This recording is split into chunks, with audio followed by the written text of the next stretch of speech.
Cancel for me. You're gonna be miserable. If you stay, at least you can try to see Leticia when she's free. Maybe go out to dinner. Catch a show with your time off. Staycation or whatever. Try to talk to her, maybe. You're not wrong. Craig slumped against a nearby concrete column. I really do want to save this thing before it's too late. But I know you. If I say I'm not going, you're going to back out as well. And then you'll be at your desk on your birthday. Priority boarding for Flight 435 to Seattle-Tacoma should begin shortly, a female flight attendant announced over the loudspeaker. Fuck. Not much time to argue with Craig, who was clearly spoiling for a fight. Let me worry about my birthday. If I say I'll go ahead and go, would that help? You'd really do that? Go to Alaska without either of us? Is it really that big of a deal? Reuben didn't like Craig's implication that he'd be helpless on his own. Sure, it's a long flight, but I did Brisbane and Tokyo last year, Jakarta the year before. Did Europe with Natalie back when we were together, more than once. It's not like I'm a stranger to travel. And there's a guide, right? Yeah, but this is roughing it. Bush plains and national parks, which you were all for even a few hours ago, Reuben reminded him. Yeah, I was, and I'm still pissed to have to miss it. Damn Henderson news. So you'll do it?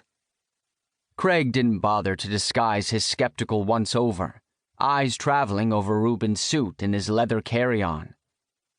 True, Reuben wasn't exactly dressed for Alaska, but he drew himself up to his full height and gave his friend his best hard stare, the one that usually sent first-year associates scurrying for their desks.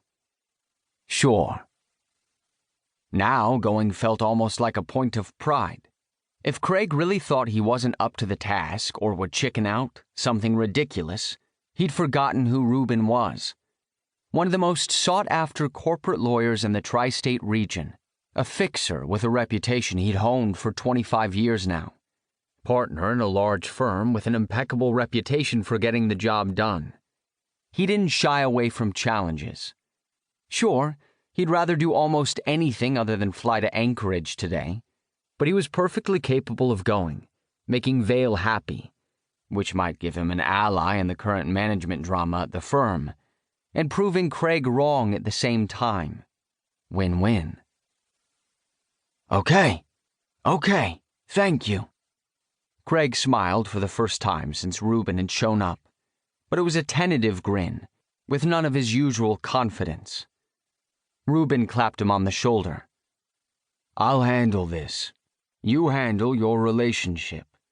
I've got faith you guys can get through this. He tried to put conviction behind his words.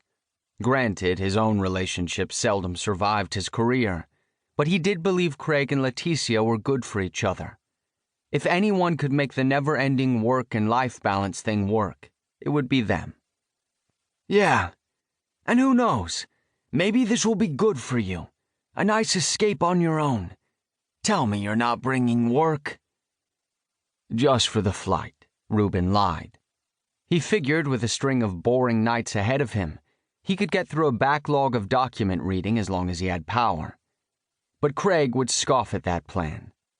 Socialize, chat up the guide, hike, enjoy yourself. Now boarding for our first class and priority members for Flight 435, service to Seattle-Tacoma. That would be me, Reuben said, mainly to avoid more life advice from Craig. Take care of Leticia. Okay, will do. I'll message the guide. Tell him it'll only be you. You do that. Reuben forced himself to smile and not grimace at the sudden realization that he and this tourist guide were about to be stuck with each other, like it or not. Probably some grizzled old mountain man pilot, older than Reuben, like those guys on the reality show Dan had made him watch an episode or two of. Maybe he'd be the strong but silent, please, God, silent type, and leave Reuben to his reading in peace. Yes, that would be perfect. If the guide kept to himself and didn't expect much out of him, maybe this